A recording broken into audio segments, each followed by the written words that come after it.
Good morning, students. Today I am going to teach you physical education class 11 part first.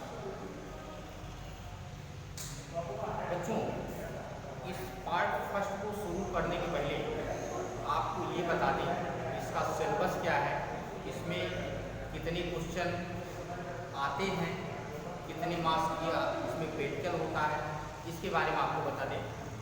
बच्चों, इसका syllabus जो है 70 marks की इसमें थ्योरी आती है और 30 मार्क्स का इसमें प्रैक्टिकल होता है। Total 100 marks. 70 मार्क्स में 1 मार्क्स के 20 क्वेश्चन होते हैं, जिसमें 20 मार्क्स एमसीक्यू का होता है and 10 question every 3 marks equal to 30 marks. ये 60 क्वेश्चन आंसर होते हैं और 5 क्वेश्चन 4 मार्क्स के होते हैं every 4 marks, that is equal to 20 marks. ये लॉन्ग क्वेश्चन आंसर में आते हैं। बच्चों, फिजिकल एजुकेशन एक देखा जाए कि एक इम्पॉर्टेंट सब्जेक्ट है और इस फिजिकल एजुकेशन, जैसा कि इसका नाम ही है, फिजिकल एजुकेशन दो वर्ड से मिलकर बना हुआ है, एक फिजिकल प्लस एजुकेशन। फिजिकल का मतलब होता है शारीरिक और एजुकेशन का मतलब होता है शिक्षा। शिक्षा तो सभी देते हैं, शिक्षा तो सभी इतने सारे सब्जेक्ट पढ़ाए जाते हैं, सबसे शिक्षा मिलती है। लेकिन इसमें क्या है, आपको शिक्षा तो दी ही जाती है, लेकिन शिक्षा के साथ साथ इसमें आपको फिजिकल एक्टिविटी भी करवाई जाती है। इसीलिए फिजिकल एजुकेशन दो पार्ट से मिलकर बना हुआ है, एक फिजिकल प्लस एजुकेशन। बच्चों, शारीरिक शिक्षा को समझने के लिए आपको एजुकेशन को समझना जरूरी है। एजुकेशन आदमी जब पैदा होता है या बच्चा जब पैदा होता है तब से एजुकेशन शुरू होता है और तब तक ये एजुकेशन चलता है जब तक उसकी डेथ नहीं हो जाती। कहने का मतलब आदमी जन्म से लेकर मृत्यु तक हमेशा सीखता ही रहता है। तो ये इसमें जो फिजिकल है, फिजिकल आज से नहीं, पुरानी कार्यकाल से भी चला आ रहा है। वो 776 BC जब ग्रीस में ओलंपिक करवाया जाता था, उस दौरान से ये फिजिकल किया जा रहा है। लेकिन बस अंतर इतना है, उस समय इतने ज़्यादा रूल रेगुलेशन नहीं थे। आज जो भी इवेंट्स या जो भी स्पोर्ट खेला जाता है वो रूल और रेगुलेशन से खिलवाए जाते हैं या खेले जाते हैं।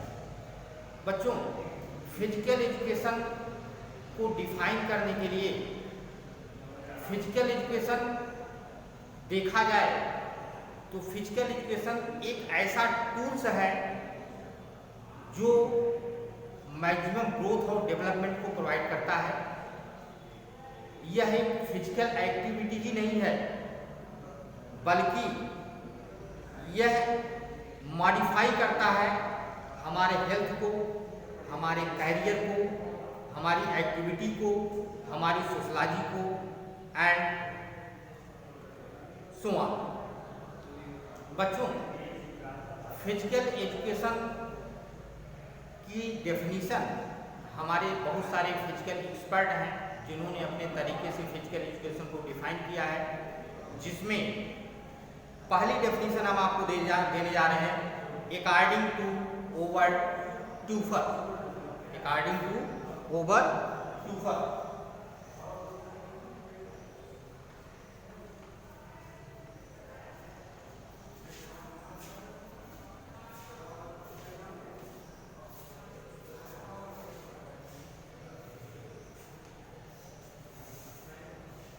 ओवर ट्यूफर ने क्या कहा था?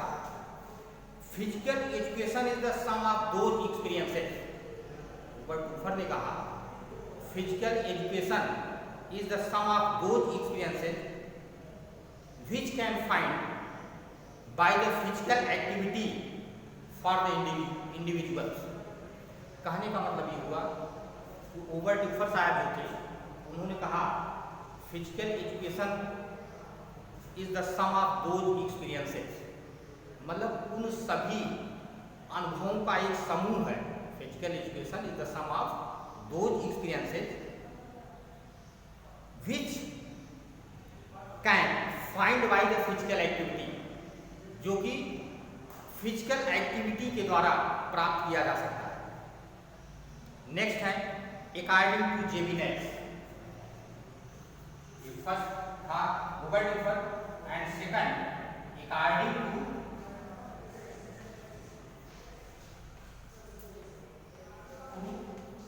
जेबी नेस।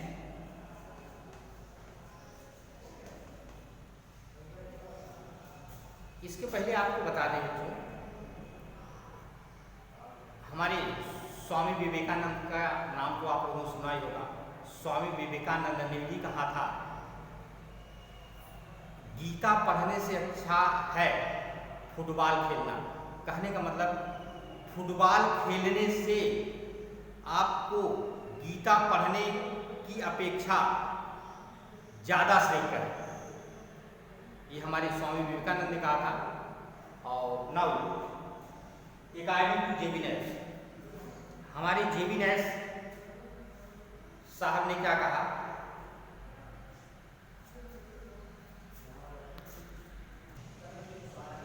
नेक्स्ट है, नेक्स्ट फिजिकल एक्सपर्ट है अकॉर्डिंग टू जेबी नेस। जेबी नेस महोदय ने फिजिकल एजुकेशन के बारे में क्या कहा है, आइए उसको देख लेते हैं। जेबी नेस ने कहा, physical education is the part of whole field. Physical education is the part of whole field which deals with big muscles. उन्होंने क्या कहा, physical education is the part of whole field. पूरे पार्ट का एक छोटा सा, पूरे फील्ड का एक छोटा सा पार्ट है which deals with big muscles, जो कि हमारी बड़ी मांसपेशियों के द्वारा किया जाता है, जो कि हमारी बड़ी मांसपेशियों की एक्टिविटी के द्वारा किया जाता है। Physical education is the part of whole field, उस पूरे फील्ड का एक छोटा सा पार्ट है which deals with big muscles activity, जो कि हमारी बड़ी मांसपेशियों के एक्टिविटी के द्वारा किया जाता है। नेक्स्ट है अकॉर्डिंग टू एच.सी. बक। बच्चों एच.सी. बक महोदय ने क्या कहा, आइए हम इसको देखते हैं। एच.सी. बक साहब ने बताया, physical education is the part of general education. Physical education is the part of general education. H C. Buck महोदय ने बताया कि फिजिकल एजुकेशन जो है एक जनरल एजुकेशन है which considered in children by big muscle activity, जो कि बच्चों में उनके बिग मसल एक्टिविटी के द्वारा प्राप्त होती है। जो बच्चों के बिग मसल, जो उनकी बड़ी मांसपेशियां हैं, उनके एक्टिविटी के द्वारा हमें प्राप्त होती है।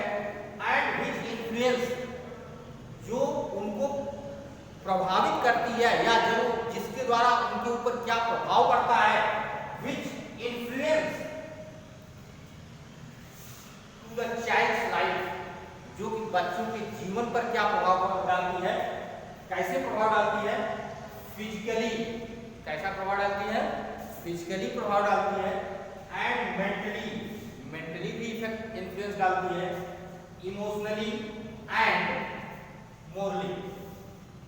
इतने तरीके से ये फिजिकल एक्टिविटी जो है बच्चों के लाइफ में इतने तरीके से प्रभाव डालती है। कौन कौन सा, physically, mentally, emotionally and Morli.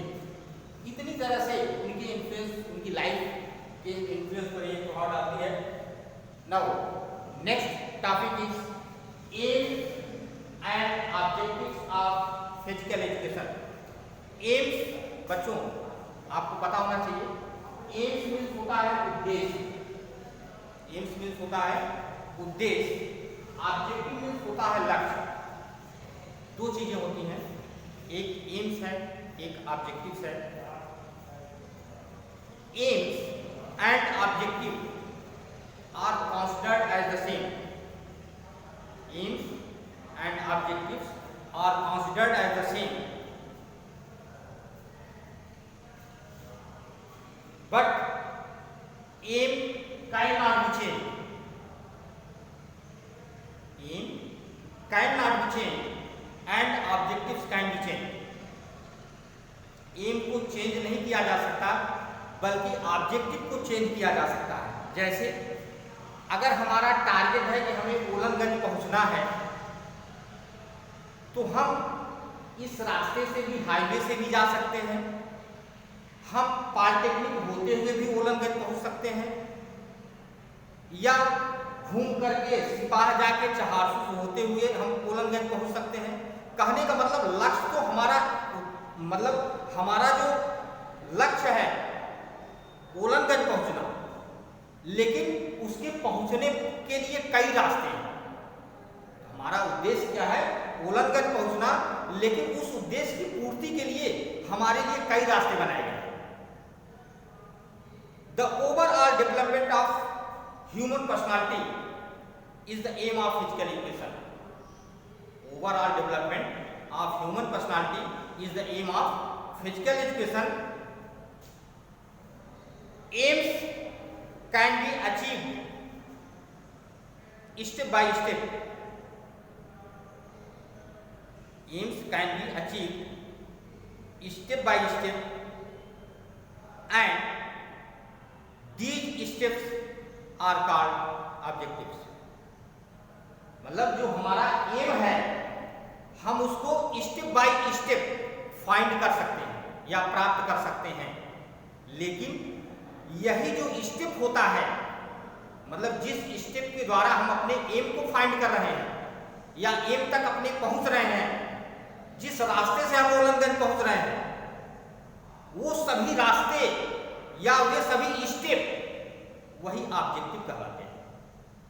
तो बच्चों, aim and objectives are considered as the same, but aim can not be change and objectives can be change. जैसा कभी हमने बताया, ओलनगंज पहुंचने के बहुत सारे रास्ते हैं। हमारा उद्देश्य क्या है? ओलनगंज पहुंचना, लेकिन उसके लिए स्टेप क्या है? उसके लिए कई स्टेप हैं, कई रास्ते से हम ओलनगंज पहुंच सकते हैं। हाँ students, today part first video काफ़ी लंबा होता जा रहा है, इसलिए अब इसको ब्रेक कर रहे हैं, इसी को इस पे स्टॉप करेंगे। About physical education, more concept I will give in second part. That's all.